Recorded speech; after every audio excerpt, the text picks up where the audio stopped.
السلام عليكم ورحمة الله وبركاته. ازيكم عاملين ايه؟ يا رب تكونوا بخير. النهارده هنعمل مع بعض الحمام بطريقة حلوة جدا وسهلة، وفي تكاية كده هتعرفيها معايا. انا معايا هنا الحمام على العدد اللي انت عايزاه، ودي كبد الحمام ببقى مقطعاها وغسلاها كويس.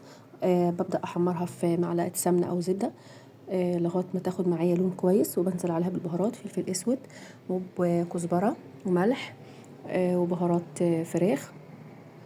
اقلبها كده شوية لغاية ما تاخد معايا لون، واول ما تبدا تاخد معايا لون بنزل عليها بصلايه كبيره على حسب الكميه. لو عدد حمام اكتر من كده هتزودي طبعا كميه البصل. تمام. آه وتفضلي تقلبي فيهم برضو لغايه ما ياخدوا معاكي لون. بعد كده بننزل بعد كده بالرز بكميه الرز المطلوبه. يعني كل حمامه بتاخد حوالي ربع كوبايه رز. تمام. وبتقلبيهم كويس، وممكن تحشيه بالفريك براحتك عادي يعني اللي تحبيه. بنفس الطريقه بدل الرز هيبقى فريك، وبتقلبي فيه شويه لغايه برضو ما ياخد لون كده بحبه معاكي. وبعد كده لما بنيجي نشربه ما بنشربوش كامل اللي هو يستوي تمام خالص كامل السوا، لا بنسيب كده تركافي صغيره كده بحيث يكمل سواه مع الحمام تاني في الشوربه. وبتفضلي تقلبيه فيه. بعد كده بتنزلي عليه بالشوربه. انا بحاول ما بسويهوش خالص، يعني 3/4 سوا مثلا، بتبقى الرزايه باينه يعني كده ان هو لسه ما كملش سوا. يعني هنا انا كده خلاص كده. بصي هتلاقي الرزايه لسه برضو مش كامله السوا، بتكمل سوا بقى جوه الحمام. انا ببدا احشي الحمام. انا هنا طبعا ستي الكل بقى في حمام بيبقى مفتوح من تحت جامد، بتيجي تحشيه بيفضي كل حاجه فيه. تمام. انا هقول لك هنا على حاجه ممكن تعمليها، مش هتخلي لك ولا رزايه نازله من حشو الحمام خالص نهائي. خلاص انت بتبداي تحشي بس ما بتملهوش قوي وتضغطي اللي جوه. خلاص.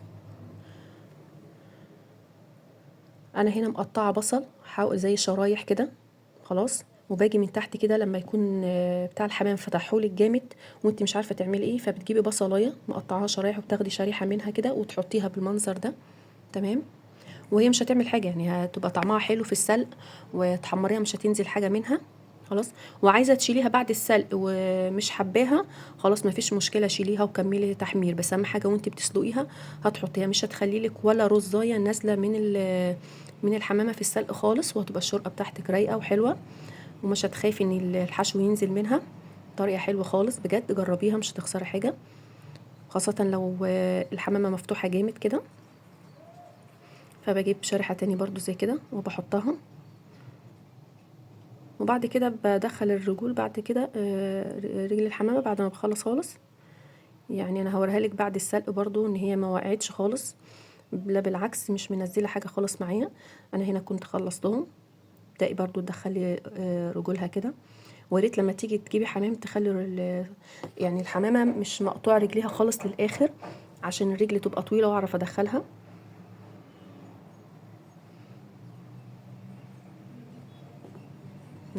انا كنت حاطه شوربه على البوتاجاز بتغلي، حاطه فيها البهارات بتاعتي، لازم تكون بتغلي عشان اول ما ينزل يمسك على طول الحمام، ما فيش حاجه تنزل منه.